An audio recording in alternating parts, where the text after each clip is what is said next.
Hello दोस्तों, आप सभी का बहुत बहुत स्वागत है, अभिनंदन है। 12th रेलवे एनटीपीसी एग्ज़ाम 2025 मेरे दोस्त आज 8 अगस्त के दूसरे शिफ्ट का दोस्त एग्ज़ाम हो चुका है। तो दोस्तों आज के पेपर में क्या पूछा गया था, कैसा लेवल रहा था, आने वाले शिफ्टों के लिए दोस्त ये बहुत ही इंपॉर्टेंट क्लास होने वाला है। तो मेरे दोस्त टाइम को वेस्ट ना करते हुए पहला क्वेश्चन देखते हैं, ठीक है। तो दोस्तों आइए पहला क्वेश्चन देखते हैं। तो दोस्तों पूछा गया था कि रिहंद जो परियोजना है ना, सो कौन से नदी पर स्थित है। ये बहुत इंपॉर्टेंट क्वेश्चन है और दोस्त आपके एग्जाम में हर एक शिफ्ट में नदी बांध से दोस्तों क्वेश्चन पूछा जा रहा है, ठीक है। आप सबसे मैं उम्मीद करता हूँ दोस्त सहायक नदी, और इसी के साथ दोस्तों कौन सी नदी कहाँ पे गिरती है, और इसी के साथ दोस्तों कौन से नदी पे कौन सा बांध निर्माण किया गया है, ये दोस्त पॉइंट याद रखिएगा, है ना। तो दोस्तों रिहंद परियोजना किस नदी पे बना स्थित है, तो रिहंद नदी इस क्वेश्चन का राइट आंसर आ जाएगा, ठीक है। लेकिन दोस्तों इस क्वेश्चन के माध्यम से मैं आप सबको इम्पॉर्टेंट जितने भी दोस्तों नदी है उन पर कौन कौन से ऐसे परियोजना बनाए जो आपके एग्जाम के लिए इम्पोर्टेंट है, ठीक है। अगर मैं दामोदर नदी की बात करूँ दोस्तों तो उस पर दामोदर घाटी परियोजना बना हुआ है। अगर मैं भाखड़ा नागल परियोजना की बात करूँ तो सतलज नदी पे बना हुआ है। इसी के साथ चंबल की बात करूँ मेरे दोस्त तो चंबल नदी पे बना हुआ है। हीराकुंड दोस्तों बात करूँ तो महानदी पे बना हुआ है। अगर मैं गंडक परियोजना की बात करूँ तो गंडक नदी पे बना हुआ है। इसी के साथ अगर मैं तुंगभद्रा परियोजना की बात करूं तो ये तुंगभद्रा नदी पे बना हुआ। अगर मैं फरक्का परियोजना की बात करूं दोस्तों तो भागीरथी और गंगा ये दोनों नदियों में दोस्तों बना हुआ है, ठीक है। अगर मैं जौहर सागर बांध की बात करूं तो चंबल नदी पर। नाथपा झाकरा बांध की बात करूं तो सतलज नदी पर। इसी के साथ सरदार सरोवर बांध की बात करूं तो नर्मदा पर। और दोस्तों इसी के साथ अगर मैं रिहंद की बात करूं तो रिहंद नदी पर। माता टीला की बात करूँ तो बेतवा नदी पर। और अगर मैं वाना सागर परियोजना की बात करूँ तो सोन नदी पे बना हुआ, ठीक है। तो दोस्तों क्वेश्चन के अलावा अगर आप सबको एक्सप्लेनेशन मजा है ना, मेरे पढ़ाने का तरीका आपको अच्छा लगे ना दोस्त, और मैं आप सबके लिए इतना मेहनत करता हूँ ना यार, तो कम से कम हमारे चैनल को दोस्त जो कि सब्सक्राइब जरूर करके जाना, ठीक है। और इस वीडियो को दोस्त लाइक जरूर करना, मैं आप सबसे दोस्तों उम्मीद करता हूँ, है ना। लेकिन दोस्तों अगला क्वेश्चन जाने से पहले एक छोटा सा इन्फॉर्मेशन है। अगर आप आरआरबी एनटीपीसी 12th लेवल की तैयारी कर रहे हैं और जीके जीएस में वीकनेस है, तो मेरे दोस्त मैं आप सबसे कह रहा हूँ जिस तरीके से जिस लेवल से दोस्त क्वेश्चन पूछा जा रहा है, जैसे कि नदी बांध झील से संबंधित क्वेश्चन पूछा जा रहा है, हर एक क्वेश्चन दोस्त इसमें डाला गया और ऐसे हुबहू क्वेश्चन आपको मिलेगा, ठीक है। 2016, 20 और 21 एनटीपीसी सीबीटी 1 पीवाईक्यू क्वेश्चन दोस्तों इसमें डाला गया है ना, जिसमें से अनुच्छेद का जो भी क्वेश्चन पूछा जा रहा है आपके पहला शिफ्ट में दोस्तों 43 ये क्वेश्चन पूछा गया था ना, जाके देखो दोस्तों अनुच्छेद में 43 ये का क्वेश्चन डाला गया है। इसी तरह के दोस्तों आपके रोग से क्वेश्चन पूछ रहा है, आपके दोस्तों प्रोटोजोआ से कौन सा रोग होता है, ये सभी दोस्तों क्वेश्चन इंपॉर्टेंट है और सभी के सभी दोस्त क्वेश्चन इस ई बुक में लगभग आपका मिल रहा है ना। तो दोस्त आपको लेना अपने कमियों को दूर करना चाहते हैं तो एकमात्र 21 रुपये इस व्हाट्सएप नंबर के माध्यम से ज़रूर जुड़िएगा, ठीक है। अगर मैं दोस्तों कहूँ किस प्रकार से क्वेश्चन अलग है आप ये देख सकते हैं, इसी तरह से पूरे के पूरे सिस्टमेटिक तरीके से दोस्तों क्वेश्चन दिया जाएगा, है ना। अगला क्वेश्चन है कि प्रधानमंत्री उज्ज्वला योजना किससे संबंधित है। मेरे दोस्त बहुत इंपॉर्टेंट है, महिलाओं को एलपीजी कनेक्शन देने से संबंधित है ना। और मैं दोस्त जो क्वेश्चन करा रहा हूँ ना रियल क्वेश्चन है और 8 अगस्त के सेकंड शिफ्ट का दोस्त पूछा गया है ना। लेकिन दोस्तों इस क्वेश्चन के माध्यम से मैं आप सबको, जैसे कि जनधन योजना आपके 28 अगस्त 2014 को शुरू किया गया था। अगर मैं कौशल भारत मिशन की बात करूं तो 28 अगस्त 2014 को शुरू किया था। मेक इन इंडिया दोस्त बहुत इंपॉर्टेंट है, 28 सितंबर 2014 को शुरू किया गया था। इसी के साथ मिशन स्वच्छ भारत की बात करूँ तो 2 अक्टूबर 2014 को। सांसद आदर्श ग्राम योजना की बात करूँ तो 11 अक्टूबर 2014 को। श्रम जयते योजना की बात करूँ तो 16 अक्टूबर 2014 को। और बेटी बचाओ बेटी पढ़ाओ योजना की बात करूँ तो 22 जनवरी 2015 को।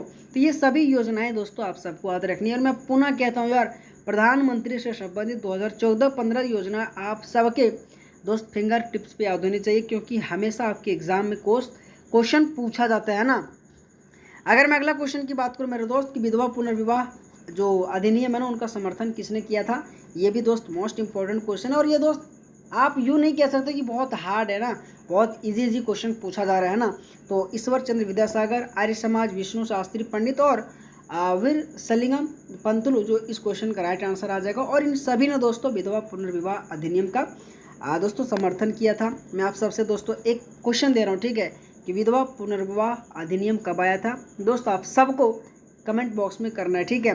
और मैं इतना बता सकता हूँ दोस्त कि लॉर्ड डलहौजी के कार्यकाल में दोस्तों विधवा पुनर्विवाह अधिनियम को लाया गया था, जो आपको दोस्तों आंसर देनी है ना।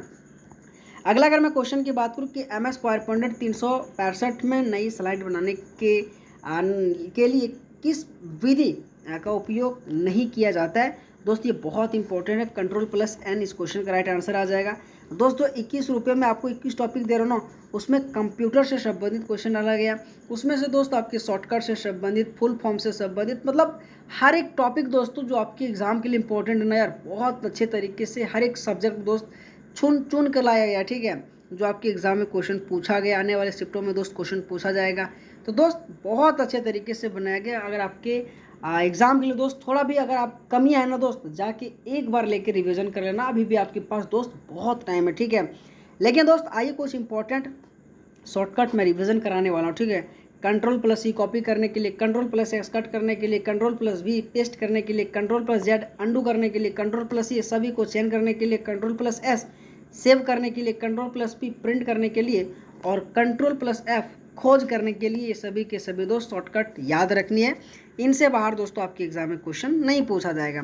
दोस्तों आज के दोस्तों सेकेंड शिफ्ट में पूछा गया कि 39वें राष्ट्रीय खेल की मेज़बान कौन सा राज्य करेगा, तो मेघालय राइट आंसर आ जाएगा। कब करेगा, तो 2026 में। दोस्त जब आपका एग्जाम शुरू हुआ था ना, उसमें पूछ लिया था कि 38वें राष्ट्रीय खेल का आयोजन कहाँ हुआ था, तो उत्तराखंड है। जाके दोस्त आप 7 अगस्त के दोस्त पहले शिफ्ट तीसरे में से कोई ना कोई शिफ्टों में ये क्वेश्चन पूछा गया था। मैं पूरा का पूरा श्योर हूँ, पूरा का पूरा गारंटी दे रहा हूँ, 38वें राष्ट्रीय खेल का कहाँ आयोजित किया गया था, ये क्वेश्चन दोस्त पूछा गया था, है ना। तो दोस्त मैं हमेशा कह रहा हूँ ना, आपके एग्जाम के लिए बहुत इंपॉर्टेंट है, करंट अफेयर स्पॉट से हमेशा क्वेश्चन पूछा जाता है। अगला अगर मैं क्वेश्चन की बात करूँ कि तमिल फिल्म उद्योग को किस नाम से जाना जाता है, तो कॉलीवुड इस क्वेश्चन का राइट आंसर आ जाएगा। ठीक है, जो आप सबको दोस्तों याद रखनी है। ये क्वेश्चन दोस्त मान सकता हूँ आपके लिए थोड़ा डिफिकल्ट हो सकता है। ठीक है, कि तमिल फिल्म उद्योग को किस नाम से जाना जाता है, तो कॉलीवुड इस क्वेश्चन का राइट आंसर आ जाएगा। दोस्तों अगला क्वेश्चन बहुत ईजी है कि फाइल या प्रोग्राम को डिलीट करने पर कहाँ चला जाता है। दोस्त हर किसी का लैपटॉप या मोबाइल में रिसाइकिल बिन होगा। ठीक है, जाके दोस्तों वहाँ चला जाता है और वहाँ 28 दिन का टाइम दिया जाता है। ठीक है, आप उसे पुनः रिमूव भी कर सकते हो या फिर दोस्तों वहाँ से भी आप डिलीट करेंगे तो हमेशा हमेशा के लिए वो मिट जाती है। ठीक है, तो दोस्तों रिसाइकिल बिन इस क्वेश्चन का राइट आंसर आ जाएगा। बहुत ईजी ये क्वेश्चन है, आप सब दोस्तों मैं उम्मीद करता हूँ आपने आंसर सही किया होगा, है ना।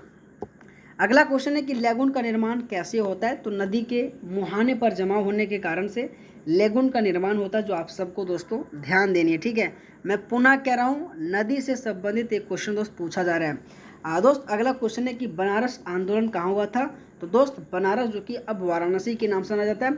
अगर मैं पूछूं कि कब हुआ था, तो 1781 में बनारस आंदोलन हुआ था, जो आप सबको दोस्तों याद रखनी है ना।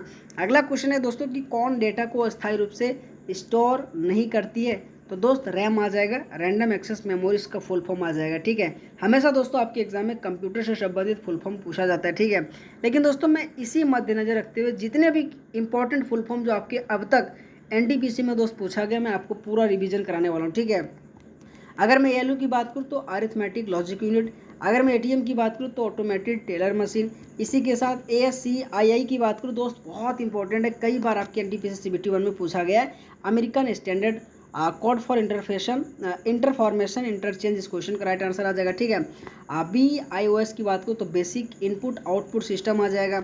इसी के साथ HTTP की बात करूँ तो हाइपर टेक्स्ट ट्रांसफर प्रोटोकॉल, ये भी दोस्त बहुत इंपॉर्टेंट। ठीक है, IP की बात करूँ तो इंटरनेट प्रोटोकॉल, LAN की बात करूँ तो लोकल एरिया नेटवर्क आ जाएगा, LED की बात करूँ तो लाइट एमिटिंग डायोड आ जाएगा। ठीक है, इसी के साथ PDF की बात करूँ तो पोर्टेबल डॉक्यूमेंट फॉर्मेट आ जाएगा। ठीक है, रैम की बात करूँ तो रैंडम एक्सेस मेमोरी आ जाएगा। इसी के साथ दोस्तों अगर मैं रोम की बात करूँ तो रीड ओनली मेमोरी, TCP की बात करूँ तो ट्रांसमिशन कंट्रोल प्रोटोकॉल, URL की बात करूँ तो यूनिफॉर्म रिसोर्स लोकेटर, USB की बात करूँ तो यूनिवर्सल सीरियल बस आ जाएगा और WWW की बात करूँ तो वर्ल्ड वाइड वेब आ जाएगा। ठीक है, तो ये सभी के सभी दोस्त फुल फॉर्म याद रखनी है। और आप सबको दोस्तों क्लास मज़ा आ रहा है ना यार, अगर दोस्त आप सबको क्लास अच्छा लग रहा है यार, तो मेरी मेहनत के लिए दोस्त आप वीडियो को यार कम से कम लाइक ज़रूर कर देना यार। और मैं पुनः कह रहा हूँ दोस्त, चैनल को जरूर सब्सक्राइब करके जानिए। ठीक है, अगर मैं क्वेश्चन की बात करूँ दोस्तों कि 1922 में असहयोग आंदोलन के दौरान महात्मा गांधी की सुनवाई की अध्यक्षता करने वाले न्यायाधीश कौन थे। दोस्त ये क्वेश्चन बहुत लोग आंसर नहीं किया, मुझे गारंटी है दोस्त, क्योंकि ये दोस्त नहीं पढ़ के 1922 हर किसी को पता है, महात्मा गांधी से संबंधित दोस्तों असहयोग आंदोलन आप सबको दोस्तों रटा हुआ है।